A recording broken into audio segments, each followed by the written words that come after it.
as we are want to do at HXA, popping up the HXA way.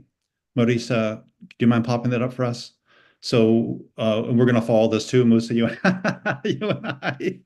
But you all know HXA encourages these cultural changes on campus, and we're interested in and these 5 principles that we try to model ourselves and try to encourage in our members and others.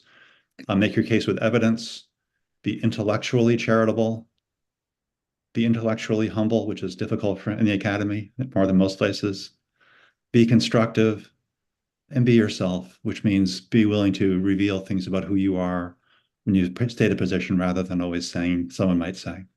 So we're going to try to abide by those. I'm going to ask you all to abide by them too. This is an extremely volatile topic with really strong feelings on different sides of it. I think everyone's been watching. I'm assuming everyone watching this podcast has been watching on TV, seeing or on various media, seeing pictures of the protests happening, pictures of students chanting things, Intifada, revolution, the only solution. Also seeing kind of shocking pictures of faculty members being taken to the ground and handcuffed. Many students also being handcuffed and taken away. Just sort of before we get started, Musa, would you just say a few words about you're at Stony Brook now? Have you been following things at Columbia? What's just super briefly for the audience? What's your information sources for this conversation? Yeah, so I do follow events at Columbia closely. I've been in touch with a number of faculty and current students who are there at Columbia. And for people who are unfamiliar with me, until this year, I had been attending Columbia as a PhD student. I've lived on the Upper West Side for the last 7 years until this year. But throughout the post-October 7th period, and especially in the period leading into the encampment protests at Columbia and elsewhere, I've been in pretty close contact with faculty members and students at Columbia. And I think that Columbia is important as an example to talk about, and maybe we'll dig into this in a moment, in part because a lot of the dynamics that played out at Columbia ended up informing the ways that things have gone at other places nationwide. So I'd be happy to talk about the Columbia case more specifically, but there are a number of other, of course, schools in play. Great. And so and my sources are, I have a lot of contact with people being present at HXA, but I taught a class on the Columbia campus 2.5 weeks ago on some of these issues before things fully broke out, but there was stuff in the air then, certainly. And I taught guest taught a class at NYU last week. Again, sort of just before things were breaking. And this morning, I was on the Brown campus where I taught for many years, talking with people in the protest group, also talking with some Jewish students on the side who were not happy with the way the protest is going. So so Musa and I have a variety of sources we'll bring to this. Something else I want to mention. There are 2 pieces, and Marisa, if you could put these two pieces we mentioned in the chat. There are 2 pieces that I think they came out, Musa, was it yesterday, the day before? It's all kind of a blur. But there's one piece that we thought was really very clarifying from an administrative perspective by Chris Eisgruber, the president of Princeton.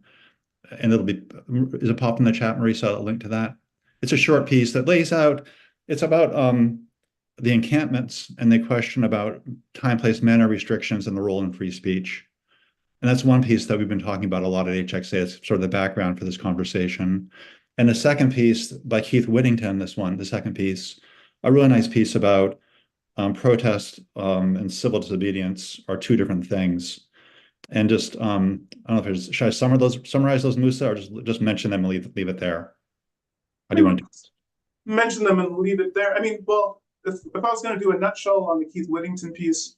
You do that, you do that, I'll do the other one. Okay, so a nutshell on the Keith Whittington piece is that civil disobedience is different than free expression in an important way. Namely, civil disobedience is explicitly breaking rules, willfully breaking rules, with the idea of putting yourself on the line and kind of putting yourself at stake for the benefit of other people. But civil disobedience is knowingly and willfully breaking university policies or institutional policies, I guess more broadly, or laws. And so when you're engaged in civil disobedience, you're doing something that is on paper wrong. You're committing some kind of an infraction. That's the disobedience part of the civil disobedience, which is different from just expressing yourself and kind of speaking your mind in the context of what would normally be considered academic freedom or sort of just normal rights and freedoms of people in society more broadly. Nice. And I'll just add to that one another way to say the same thing, but you might think of protests as being sorted out along two different dimensions, two different directions. Protests on campus could be free speech, the way Musa just described, which is mainly calling attention to neglected issues and ideas. Protest. Civil disobedience, on the Whittington formulation, is about exerting pressure to force change, for example, to make a campus ungovernable. And that's civil disobedience rather than, for example, academic. That's Whittington's at least distinction between the two. Whether it's going to hold, we'll be putting some pressure on that. And Chris Eisgruber, just very briefly, Eisgruber is the president of Princeton. He's explaining to the Princeton community why he's going to enforce this policy against encampments. And he basically says the purpose of speech on university campuses is to promote lively, fearless debates and discussions, not to maximize the expression in all its forms. So there's a certain kind of range of the relevant kinds of speech. And so there are rules, specifically time, place, manner rules or restrictions on speech that are they're intended to channel speech in these productive, positive, some kinds of directions. And the two crucial points about these time, place, manner restrictions, Eisgruber argues, is that they be viewpoint neutral and that they be content neutral. So if a university is cooking up a policy on the fly, as some universities have been in recent days, there's some worry that it might be tailored for the specific challenge the administration is facing rather than being genuinely content neutral. So that's it. And those kinds of limitations on speech are said to encourage speech. So Musa, that's a little bit of background, for our listeners and for you and me to kind of get a base together. What do you make of this issue? What's striking you about it? What would you like to share? Oh, well, actually, it just occurred to me, there's one more great resource that I just put in the chat. It's by FIRE. And they walk through, in addition to walking through the distinctions between free speech and civil disobedience, they also underscore that even people who engaged in civil disobedience, that is, who are engaging in some kind of violation of policy, do have a number of rights, and there are institutional norms that institutions should practice with respect to how they're engaging with people who are engaging in civil disobedience. I think it's just a great resource, so I just threw it in the chat. Just wanted to draw it to people's attention. Okay, so I'll also just mention in the chat, someone just popped in there about Austin having about 78 arrests yesterday. Just noticing the chat, so go on. Sorry, Musa, please. No, yeah. So when looking at the overall landscape right now, what I see that there are some schools that have responded to the protests in ways that I think are effective and constructive, and other schools that are much less so. So for instance, at Wesleyan University, the president of the university just issued a statement that said, look, basically, as long as with respect to protests or encampments or other things like this, as long as they're nonviolent,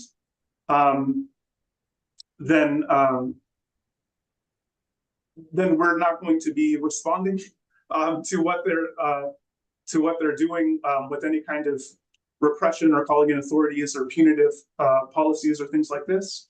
At University of Chicago, may I just mention for our listeners that the president of Wesleyan, Michael Roth, is a distinguished, an active HXA member as well. So I'll just put that out there. Not that his policies are our policies, as we'll see in a few minutes. But Musa, please go on. Yeah.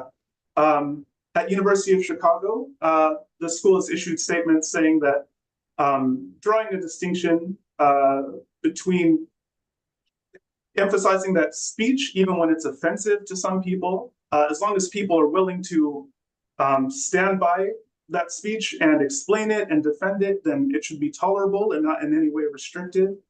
They said doing things like denying people access to spaces or occupying buildings are not examples of protected speech. However, they emphasized even though encampments and things like this are often a violation of school policies, sometimes sometimes a cure can be worse than the disease that you're trying to treat. And so at Chicago, they emphasized as long as people are not actively harassing, demeaning, threatening, or engaging in violence, then even if they're breaking some formal policies, the school is not going to crack down on them in order to maximize the expressive environments for students and minimize the prospect of adverse or unintended consequences. Musa, let me just pause on that point, if I may. If you all do have a chance to read the Keith Whittington piece that we mentioned a moment ago, one of the points that Keith makes that's really worth pondering is he makes a point about flexibility. He thinks there's some important role for statesmanship on the part of university presidents. And I was talking just before we came on the air with Hiram Chodosh, who's the president of Claremont McKenna, and he was making the same point. He was saying that having someone put up a tent is a violation of the encampment policy, but if they're sitting there and they're not bullhorning, they're not harassing, they're not intimidating, they just have their tent, you could formally send in the police, or you could do some steps and send the police, or you might decide not to. Yeah. But I just want to note that, right? So this idea about flexibility sounds like it's stepping down the road towards allowing violations or putting presidents into this sort of familiar position of whatever it is, pickles, pretzels, hypocrisy that we often see them getting into. So I just want to note that there's sort of a word out there about a current out there about flexibility, but then there's also some real question about what it means to stand firm by principles and be a principled leader. And I'm not sure how to run that exactly. But well, and I think this is where the Chicago example is actually kind of a useful model to work with, because on the one hand, they emphasized that these things are a violation of policy, but they said they might be willing to tolerate some of them, but they also had red lines, right? So if you're harassing people, if you're demeaning people, if you're doing other things like this that are their red lines, then they're not just going to go, oh, well, and be lackadaisical about it, right? Last positive example, I'll just put on the radar. Well, two more. At Johns Hopkins University, the president actually prevented an encampment type situation from happening because he understood that there were students who were interested in building one. He met with students who were concerned about the war in Gaza and who wanted to take action, and talked to them and found ways to actually support their protests. So he ensured that they had space to protest, that they understood the rules and the policies of the university, that they felt supported by the university to engage in their rights without violating school policy and things like this. And so rather than having something set up at Hopkins that's in violation of school policies, instead, the students and the administration were able to come to an agreement where they could express themselves and advocate for their cause in a way that didn't run afoul of policies or create problems, needless problems for other students. And then finally, I'm going to stop you again if you don't mind. Yeah. That's to say, if I understand you correctly, that the president of Chicago and the student protesters came to a kind of agreement or accommodation. At Hopkins, yeah. Oh, at Hopkins, forgive me. But there are other parties on campus. There were Jewish students, there were Zionist students. Are they part of the conversation? Should they be part of the conversation? Yeah, and I'm not exactly sure all the stakeholders that were at the table. I just know that those two stakeholders were definitely involved. But yeah, I mean, there are a number of competing considerations at play, and this is one of the things that makes the response to these uprisings and protests somewhat challenging, or significantly challenging from a university perspective. But engagement with the protesters in order to help them understand their rights, in order to help them exercise the rights that they have in a way that doesn't run afoul of school policy, it just seems like a good best practice in general of helping people feel listened to, of helping them understand their rights, of helping them understand schools' policies, so that everyone is making decisions with the right kinds of information. And then the last exemplar, positive exemplar I'll highlight briefly is at Northwestern University, where the administration and the protesters, after some time, actually entered into negotiations and came to an agreement that led them to deconstruct the encampment that they had set up, and they'll continue to do protests, but protests that fall within the school policy, and the school will also provide them a forum to discuss their concerns about school funding and divestment with the relevant bodies, so they'll get a chance to make their case. And so they actually came to an agreement at Northwestern with the protesters in a way that helped the protesters, again, feel heard, and they responded by complying with university rules and norms downstream. So there are some kind of positive exemplars for all of the really negative cases that we see, that I think it would be useful for people to look to and hopefully emulate, instead of emulating, say, Colombia, which is a different case that I'd be happy to talk about more. Let's think a bit about what the positive cases look like and how positive they are. So, for example, at Brown, and I haven't read the primary documents, but there was a 5 o'clock curfew, or a 5 o'clock deadline last night, by which the protesters had to remove their against school policy encampments on the main green. They decided they're given a stay for 24 hours, an extension, because they're negotiating with the university. And what I heard when I was talking with the protesters, what I heard this morning, I heard again and again from them, that the main thing they want is a voice.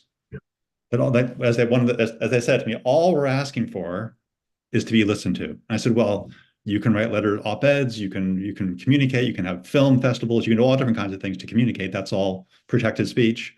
But you're putting an encampment on the main green. Last night they were chanting "Intifada revolution, it's the only solution" on the main green with Brown students who don't feel very threatened by that. They seem to be violating the Eisgruber trinity of intimidation, obstruction, risk to safety, but they're doing that. But the interesting thing that I wanted to share with you is that part of when they say they want to be heard, the more sophisticated game that's going on, I think, behind the protests is there's a dance going on about negotiating for agenda setting with the trustees regarding BDS. So at Brown, and I think at other places too, well, I'll stick with Brown because I know that case better. At Brown, the students have a rough agreement now with the administration that they're able to send 5 representatives to make a presentation in favor of Brown divesting from countries that do business in Israel in front of a subset of the Brown board. I haven't read those documents. That's just what the protesters on the Brown campus were telling me this morning was an offer to them. They've rejected that so far. They want instead to be able to have 5 people make a presentation to the full board, and the full board required to do a person-by-person vote. So, and I talk with that, and one thing I'll add about that. So they're diffusing by letting conversations happen. They're giving the students voice. But I was talking with a really interesting Zionist Jewish student I know on the edges of the campus who felt very intimidated by some things going on in the main green, and she was telling me she and her friends are in a dilemma. So now what do? Do they say to the administration, give us 5 people in front of that same group to say our side why you shouldn't divest? But that's to put BDS on the main agenda of the Brown Corporation, which they think it shouldn't be there. So I just sort of wonder what we can do with that. There is all these questions about agenda setting and power. It's easy to say we're all for free speech and open discourse and equity and conversations, so these kind of values. But there are these agenda setting issues, and I'm not sure what you think of this, Musa. I mean, there's some edging over into the threats. We're going to stay here and keep violating these rules, and maybe keep chanting things that are going to be really embarrassing for the university and worse, unless you give us the kind of voice we want. Do you have any thoughts about that second level of the game? Yeah, I mean, well, okay, so first, one thing so I think there are 2 things to emphasize briefly before I I just because so one is that this term intifada itself is contested. So it's like at the congressional hearings, for instance, a number of people described it as a term that means basically a mass murder of Jewish people. But that's not the only way, that's not the way that a lot of the people who use the term intifada necessarily mean the term intifada. It can refer to mass uprisings more broadly, and that's the way it's often used in political contexts, including outside of this particular, outside of the Israel-Palestine conflict in particular. And although it's typically applied to that context. So it can mean just a mass uprising. It doesn't necessarily have to mean extermination of people. And I think that the reason, mass pogrom style extermination of defenseless people or anything like that. And I think the fact that people often talk past each other, they have different meanings for the same word, or different understandings of the same word, often create a number of problems, not just for that term, but even for terms like anti-Semitism and what does that mean and things like this. And another example. But you don't want to, I'm sorry, just to be sure I understand what you're saying. The slogan that was chanted at Brown last night was there's only one solution, intifada revolution. Talking about there being one solution and intifada sounds like it sounds to me like intentionally inflammatory language because people know the connotations of that. I'm not sure what to make of that. I agree it can mean different things, but well, I think it is. I think it is intentionally inflammatory. And in fact, a good example. It's intentionally inflammatory in part because in the recent hearings, it was a point of contention, and there was a perception, there was a narrative that even some of the university presidents kind of uncritically agreed with, that the use of that term is out of bounds and signifies anti-Semitism and hate and things like this. It should be forbidden speech, for example. There are a number of students who are not content to concede that anyone who uses the term intifada must be referring to mass extermination, must hate Jewish people and things like this. And so they're using that term provocatively, aware that it has these connotations, aware of, and that's not to say it's great to use that. In fact, there were even a professor, Norm Finkelstein, who was fired before for criticisms of Israel and stuff from a faculty job. He went to Columbia and tried to urge people not to use terms like intifada or slogans like from the river to the sea, because he said, whether they're anti-Semitic or not, what they are is polarizing. And if you're trying to build consensus around your movement and you're trying to bring on people who are not already in your camp, then it's important to use language that's not going to be alienating and polarizing to try to build a bigger tent. And they responded to him by chanting to the river, from the river to the sea. But again, I think some of these terms and slogans are highly contested, and we shouldn't necessarily just assume that if someone uses them, they mean I support mass murder. And in fact, this is an important point as it relates to these conversations about safety, because a lot of the pushback in the policies are oriented around ensuring a safe environment, and a lot of the claims urging for kind of harsh crackdowns are focused on safety of especially Jewish students. And I think it's important that when people say safety, they sometimes have different meanings, or the meaning is unclear of exactly what they mean by safety. So for instance, it's not the case that there have been massive numbers of assaults or murders or things like this against, or even anything remotely approaching that of Jewish. There have been a lot of slurs, a lot of really horrific, unacceptable, frankly, language and things like this. There has been harassment. There's been what I would understand to be attempts at intimidation, for instance, not allowing people to walk past certain lines and things like this. But there hasn't been a lot of actual violence directed towards Jewish students. And in fact, a lot of the demonstrators have faced violence from authorities at various points, being pepper sprayed, being tased, being, taken down and tackled and carried out. And it deserves to be noted that a lot of these students who have faced this violence are themselves Jewish, because Jewish students have also played a central role in the protest movement as well. So the assumption, sometimes it's kind of flattened, where on one side of this equation is Jewish students, and on the other side of the equation is everyone else who's insensitive to Jewish students, when the reality is there are Jewish students on all sides of this. Jewish people are not a monolith. They have a wide diversity of views, and a large number, especially of young Jewish Americans, are very critical of this conflict in Israel, are strongly supportive of a ceasefire. And the polling is very clear in this. So I think we both want to get to the point where we can start talking about some of the more ways these situations can be nuanced and be more sophisticated. And we'll do that in a moment. But I want to be sure I understand what you just said, because I want to give you a chance to not say what you just said if I heard you correctly.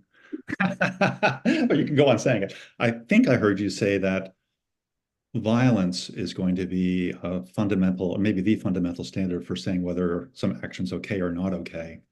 Yeah. You didn't mean to say that, right? No, that's what, no, I said, like, a lot of the rhetoric that would be understood as like harassing or demeaning or just cruel, frankly, in some cases, or in things like this, it's unacceptable. It's not appropriate for an academic context in which people are trying to learn. But it's just important when we're using terms like safety to understand what we mean. Do we mean, like what we're often talking about when people use that term safety is that they want to feel included. They want to feel like they belong. They don't want to feel harassed. They don't want, so you're talking about something closer to psychological and emotional safety rather than literal physical safety. And actually, I think this is one of the interesting dynamics that we've seen in this conflict, is that a lot of people who had previously been very dismissive of the idea that psychological or emotional safety matters on campus, when it came to other activists and causes, a non-cynical understanding of what's happening is that people who had been formerly dismissive about things like psychological or emotional safety or belonging now have a more nuanced understanding of that issue, when it's maybe people and causes that they sympathize with more, that are so that they have a more nuanced understanding of why this might be important than they might have in the past, as a non-cynical way of understanding what's happening. A more cynical way of understanding what's happening is that people are instrumentally leveraging these discourses in cynical ways, probably on all sides of these disputes. And that could also be true. But I'm hoping that it's the case that people have deeper nuance and understanding about why things like civility or a bare modicum of psychological or emotional safety might be relevant for people's learning and productivity and flourishing in these institutions. So I just want to mention to everyone here that we're going to be, Musa and I'll be talking for about 10 minutes more together, and then we'll spend about 20 minutes or so for taking your questions and talking together about your questions that you're putting in the chat. So if you're seeing questions in the chat that you'd like to have us confront or consider, please up like them so we can help. It'll help us select the ones we talk about. I just want to add something else, Musa, and just get your take on another issue. I kind of feel like there's this background conflict going on, or a disagreement or a division going on. There's like on the one hand, there's the logic of activism, which is a certain way of going about the world, a certain way of navigating the world. And we're seeing it up against the logic of something like inquiry. And I'm not sure I'd like to see if you take it this way or not. This is how I'm seeing the protest. I've come to wonder that, if you have persuade, for example, Plato in his great dialogue, The Laws, has Socrates talk about how there's sort of two obligations there's a fork of an obligation that every citizen has to take. And I think it might be true of universities too, students impacting universities. And the Laws speak to Socrates and they say, you must either persuade persuade us or obey us. And Socrates takes that very seriously. And we could that's just but persuade or obey. And so I've been collecting from those two articles we mentioned, the Eisgruber and the Whittington one, some other sources too, a short list of persuasion tactics and a short list of disobey tactics. So let me just quickly mention those and see what we think about that. On the persuasion side, things that would be a lot of people seem to think are appropriate forms of speech. They could be unpleasant, they can be uncomfortable, they could be deliberation down and dirty, as my colleague Dave Estlund describes it. But for example, there are things like carrying signs, handing out leaflets, posting manifestos, holding events, showing films, requesting or demanding meetings with leaders. Those are all attempts to persuade.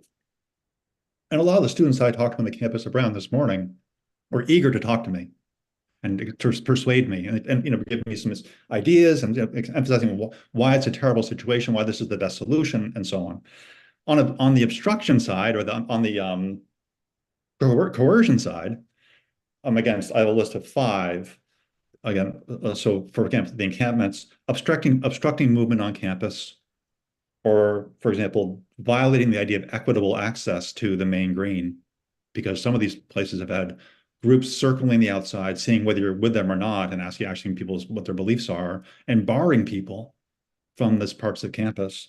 Safety risks are out, which Eisgruber thinks encampments present a safety risk for a variety of ways. Diverting staff time. I mean, I kind of wish the deans could spend more time doing this rather than, but let that another conversation. Intimidating community members, which we've certainly seen. I saw it this morning on the Brown campus. And there's no practical way to bar outsiders from encampments. And I'll add one more from Yale. Yale says that they're committed to equitable access of all spaces and learning areas of the university space. What do you make of that persuade or obey? Because what I hear from talking to people at Brown and other places too is that the students are persuading as much as they can, but they're really committed to getting certain negotiated outcomes regarding their presentation in front of having BDS on the agenda of the university in a serious way. And if they need to disobey to get there, they'll do that. That's their eyes on that prize. Do you think that's right? What do you think about persuade and obey? Are they obliged to persuade or obey in all circumstances, even when they feel really strongly about this issue, as some of these protesters I think do? Some I think don't, but some certainly do, clearly do.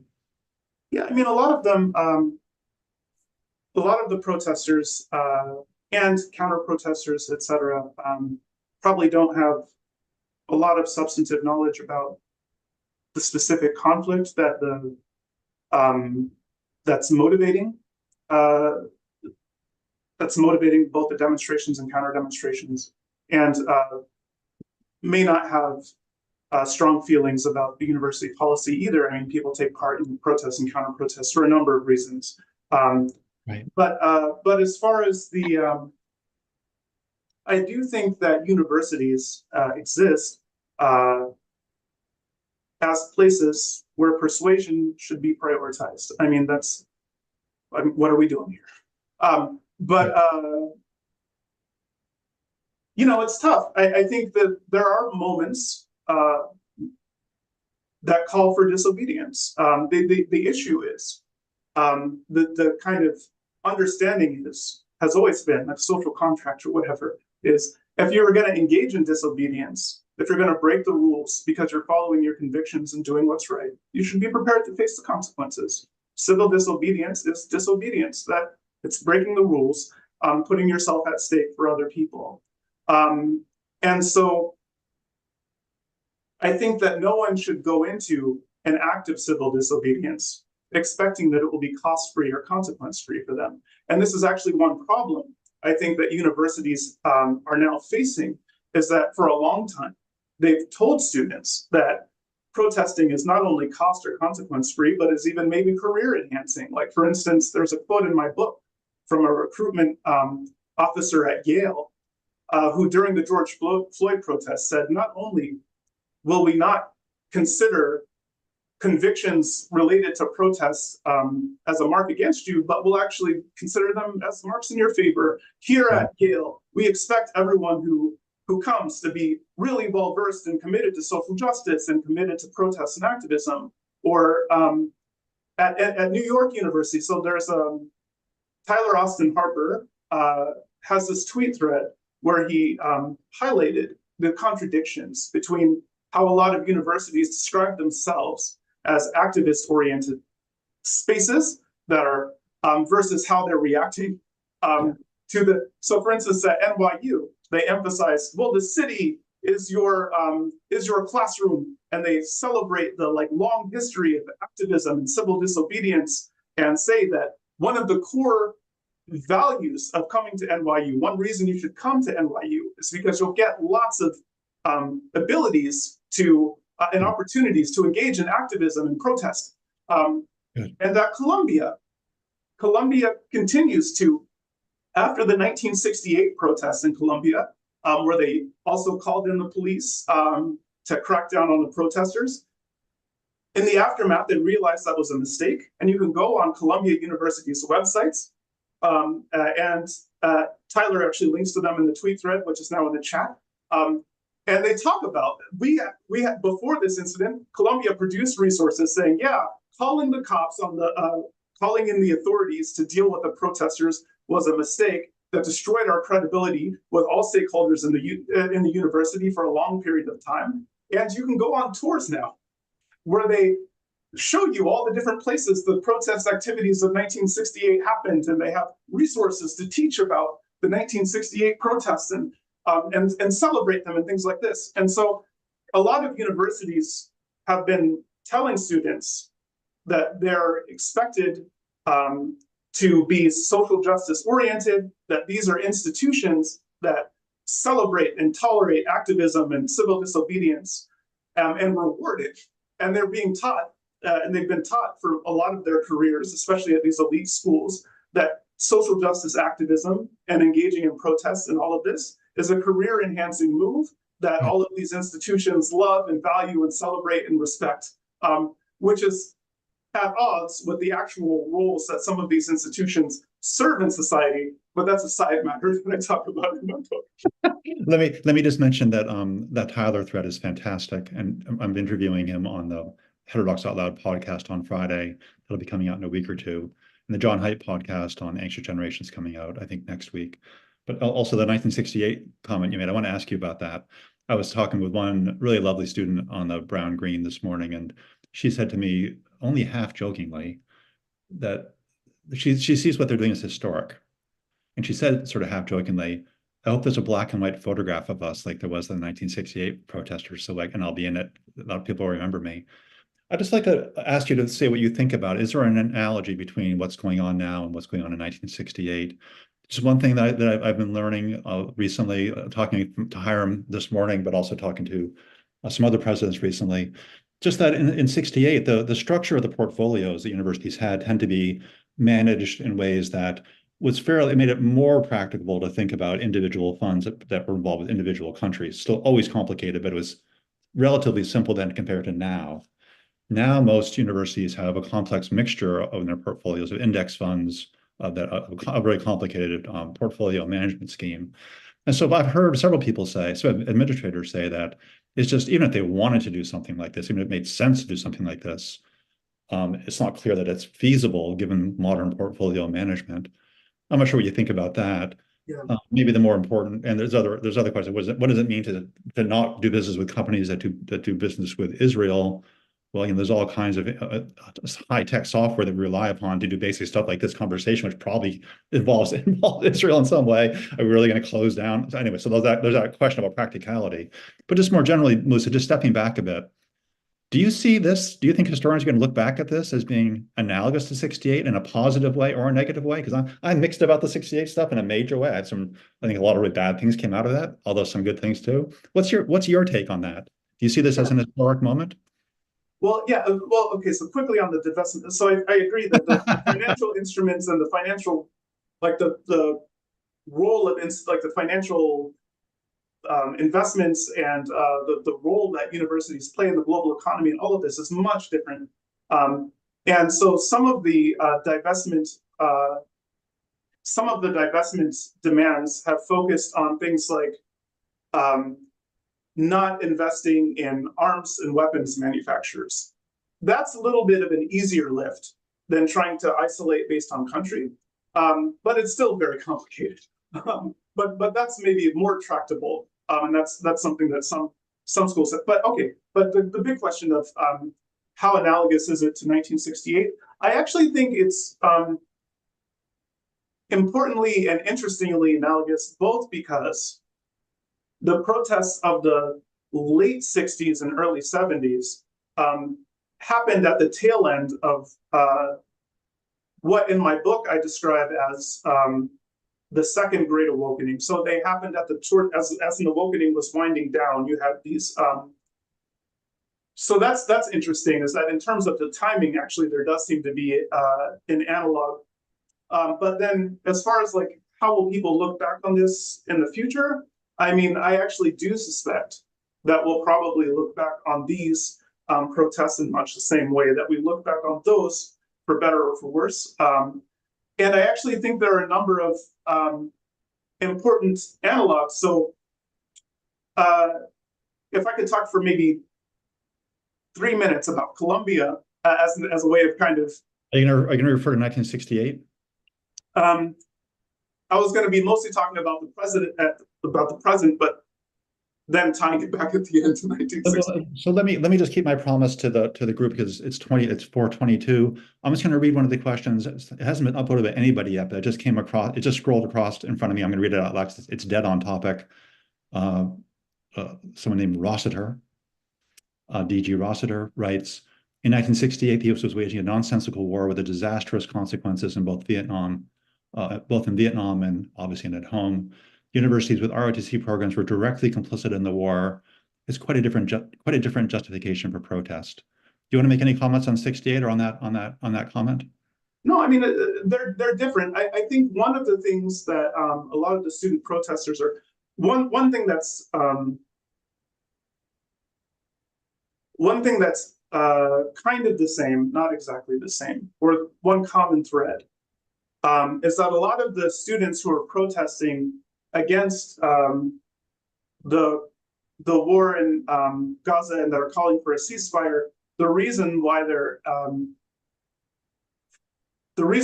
they're protesting is mostly because they perceive, correctly to my view, just to they perceive that the United States has significant leverage in the conflict, has been enabling the conflict, and has significant capacity to push people towards a mediated settlement, either by changing their current policy of providing aid and arms to even engaging in more strong-arm diplomatic things and institutions like the UN, refraining from votes that they've previously blocked and things like this, especially using Chapter 7 resolutions and all of that. So the perception among the students is that this is not just a conflict that involves two unrelated parties to the United States and they're just,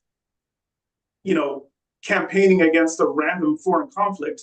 They understand this to be something that the United States is deeply involved in, directly and indirectly, and that by pressuring U.S. institutions and U.S. lawmakers, they can have a significant impact on the course of the conflict. So that's the overlap, is that I think they do view this as being something that's really central and involved with U.S. policies and U.S. institutions and things like this. But it's absolutely true that these are very different conflicts. One, because the U.S. doesn't have like boots on the ground right now. Well, we did for a little while, like special forces and stuff, but that's a side matter. It was another comment just in the chat. I'm just going to read again, not upvoted, but it's right on topic again by Evan Rowe. It's way too early to know the historical impact between now and 68. That's pretty clear. We'll find out. I will just mention about that regarding 68. The decision to get rid of ROTC on campus had a lot of unintended consequences. There were people who were effectively, for financial reasons, barred from these campuses, and the campuses in some ways perhaps the bubbles became thicker on some of them, because this population of people was for a generation denied access. I remember at Brown, when they were struggling to decide whether they would allow ROTC students back on campus or not, and they eventually did. And most people I know think it was a really good thing to have done, whatever you think about, it may depend what you think about. Well, yeah, so I'm from a military community and from a military family. I actually think it's a really big problem for our society more broadly. That it's such a small share of the population here that has any that participates in the military in any meaningful way, or even has meaningful ties to the military. I mean, the share of Americans who are participating and the swath of society that's participating has been getting narrower and narrower. And so, and this is especially true at institutions like Columbia. So when I was at Cochise College, where I started my educational journey, In there were a Arizona, number of in soldiers. Arizona, in Arizona. Yeah, in Arizona, there were a number of soldiers and military veterans and et cetera who were, part of the academic community there. Much less so at Columbia, and I think that's unfortunate, because schools like Columbia are schools that produce elites. Like, we're producing the people who are actually at the table making the decision, and they're largely disconnected from the people whose lives are actually at stake for the decisions that they make with respect to war and peace. So I think it's really unfortunate and pernicious that there is less of presence of people who are involved with the military at schools like Columbia. But let me read two most upvoted questions. One is this: some are suggesting that this generation of students and young faculty came up through an ideologically, wait a minute, where'd it go? Sorry, that this generation of students and young faculty came up through an ideologically oriented education and have not had HXA type principles, let's say classical liberalism. They haven't had those principles explained to them, or at least they haven't practiced that. What do you think about that? Is there any truth to that in your view? So is there something about this generation? And some of you may be following the conflicts going on in Pen America, which is roiling as an organization. A fascinating parallel case going on there. Another upvoted question I want to mention: how do divestment and investment decisions fit with institutional neutrality? For example, the Calvin report. And many of you know that HXA recently produced an HXA model of statement neutrality, which does not take on the question about investment decisions. We're going to be doing that soon. So there's two questions now. Is there something about this generation, the rising generation of students and young faculty, that sees these issues differently than the older generation, let's say? I had a friend on the Harvard Council of Academic Freedom bemoaning the fact to me a couple of days ago that it's a lot of older faculty, not younger ones. So what about the generational thing? And then what do we think about neutrality, institutional neutrality? Do you want to take on either of those, generational questions or neutrality questions? Sure. I'll go in the order they were presented briefly. So on the generational question, my intuition is that there's actually a lot more continuity than there has been change. I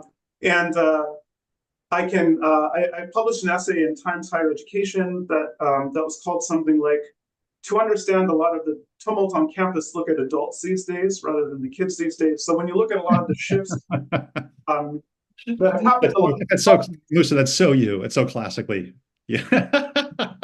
Yeah, so when you look at a lot of the shifts that have happened, a lot of the policies, a lot of the shifts in outputs, and so on and so forth, it wasn't Gen Z that's responsible for a lot of these changes. Even when you have cases where members of Gen Z were like protesting for something or whatever, it wasn't Gen Z members who were choosing to fire people or lay people off and all of that. And by just blaming the young people, then we're missing the actual decision makers and the considerations that they face, the people who actually wield power, who are not kids these days. And one thing that I show in my book, it's called "We Have Never Been Woke." It's coming out with Princeton University Press. This wasn't supposed to be a plug, but one thing that I was going to plug it for you because it is a fabulous read. And Musa and I have in the secret vault a podcast we recorded on the book before we decided it wasn't allowed to be released. We may be releasing that at some point along the way. But I'm sorry, finish the point. Yeah, so one thing that I show in the book is that the book has a 100-year time horizon,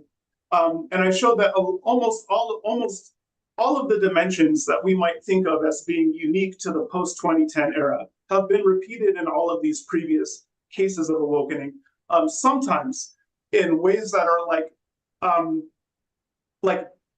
genuinely breathtaking. So there's this one series of quotes that I include in the book from Barbara Ehrenreich in her book Fear of Falling.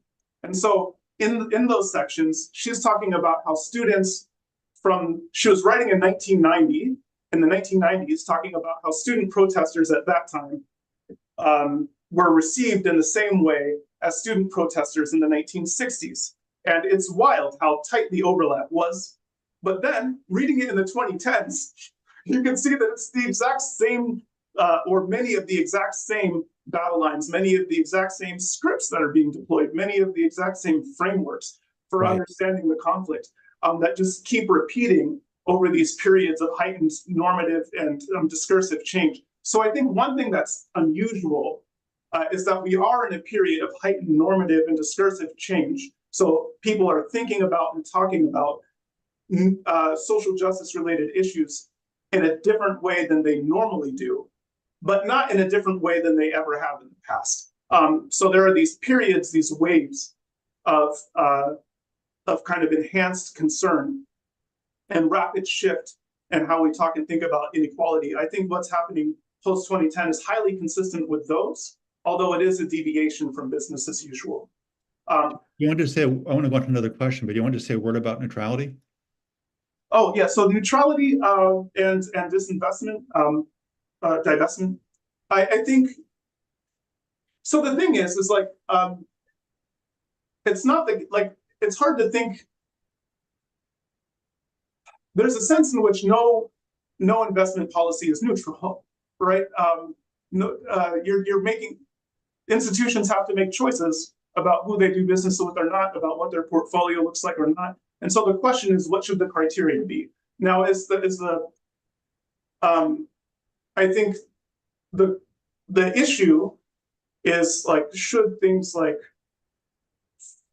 perceived following of human rights or rightness or wrongness of various political conflicts, should those kinds of considerations of moral and political and kind of international law-oriented considerations, to what extent should those factor in? I think that's a live question and an interesting question, but to ignore those considerations is not necessarily a neutral policy, is not necessarily neutral either. It's the default position right now. It's a position that that people who support divestment would say that the default position right now is one that favors and strengthens Israel, and that's the reason why the people who are against divestment, that's one important reason why the people who are against divestment and are strongly supportive of Israel are working to maintain that status quo, is precisely because it's not like it doesn't have any effect on Israel at all, like it's some kind of purely neutral policy in practice. And so Can I just add that when people analyze neutrality, they recognize everything, nothing's neutral in a generic sense. Yeah. Should we specify what dimension of neutrality we're talking about? So neutrality regarding university endowments is usually, the question usually is framed in terms of, is it politically neutral? Mm-hmm. So the classic Milton Friedman, line is that they should be aiming to maximize investment returns for the purposes of the university's mission and so on, and they should be politically neutral. I just want to say to everyone in the audience that HXA is actively talking about neutrality. We're looking at our three principles: open inquiry, viewpoint diversity, constructive disagreement, and trying to work through what policy about university investments does that lead us toward? My own view that I'm sort of working with it, but I'm open to have your contributions to help us think it through better, is that HXA should advocate for universities to adopt something like political neutrality. That's a policy because we want to have open inquiry, constructive disagreement among different kinds of people. So boycotting Israeli academics to HXA, I think, would be wrong for the same reason that boycotting Cuban academics would be wrong. So that's not a settled policy. I'm not speaking on behalf of HXA right now. That's where I'm leaning. But I want to just really emphasize to everyone listening here, especially our members, that in the members portal, that's an opportunity for you to talk about that, help us think it through better, challenge what I just said if you like, support it too. Musa, I want to ask you another question, so we're running down to real quick. Sorry, please. Sorry. So I think there's an important distinction between, say, boycotting Israeli institutions or academics, which is clearly, which is more obviously in tension with the mission of the university, versus questions about supporting different corporations or not in their investment portfolio, right? So like one of those is more central to the university mission, whether you're boycotting scholars or not, versus the question of Good. does the portfolio Good. invest one way or another? Good. And then I'll say one challenge, and actually the thing that creates the fuel for a lot of these demands is that right now, the policies on a lot of institutions' books are not policies of neutrality, because a lot of them took stands after during the South African apartheid regime, and created policies that allow them to disinvest from groups that are engaged in things like in apartheid-like things, or are participating in genocidal type of activities, or in flagrant violations of human rights. So a lot of universities actually have laws on their books right now that allow them to disinvest from certain institutions or individuals and things like this that are in violation of certain on political and moral grounds. And so what the students are doing in these cases is trying to get the school to enforce their own policies as they understand them, because they're arguing that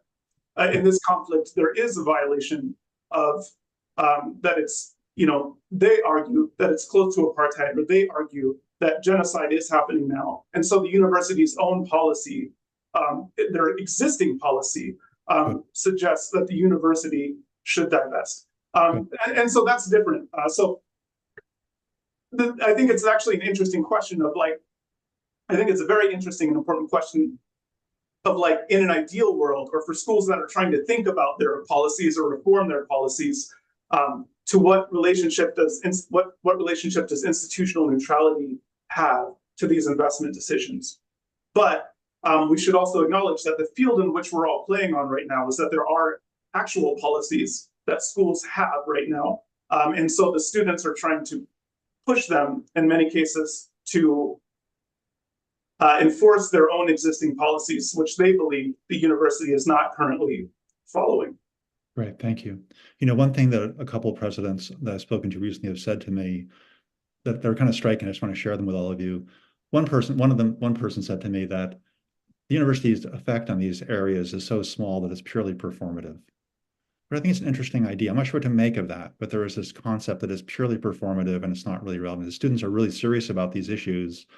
They should get down to DC and start making protests around there. I'm not sure what to make of that, but that's something that I've heard. But something else that I've heard that I thought was really striking, and I won't say which president this was, but this person told me that universities are really bad at this stuff. We're good at teaching. We hope we are. We specialize in teaching and research, conversation. Zimmerman disagrees. but they're saying it's just this person was saying it's just sort of comic the way the whole thing is on flow. We're also it's upsetting and it's concerning because it's the universities are at stake and they're being all this stuff is happening at Columbia right now, for example, breaking and entering and other things.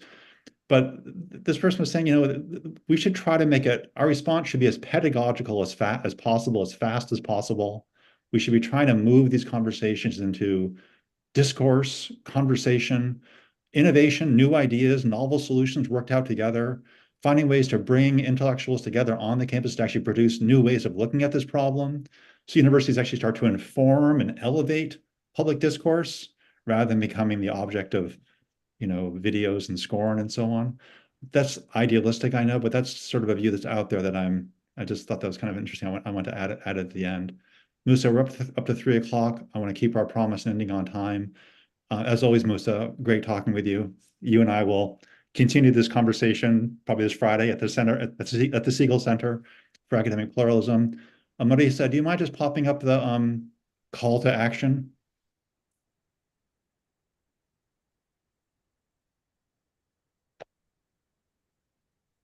So if you work in the academic space, if you're a graduate student, if you're a professor, if you're an administrator, please become a member. If you're interested in these issues and want to hear more from us, please subscribe to our email. I'll also plug the podcast, Heterodox Out Loud. There's a lot of great conversations on the one with Steve Pinker I was listening to a couple of days ago is really interesting. There's a lot of really good content on. There's a wonderful one with Musa al-Gharbi and one secret one and come to be released sometime soon. Sometime, I'll just say, I won't say soon even. Let me just end by thanking you all for tuning in. Thanks for supporting HXA. We're an organization that changes by what you tell us and how you influence us. So please join us, get involved, help make us smarter so that we can make our universities smarter too. Thanks so much.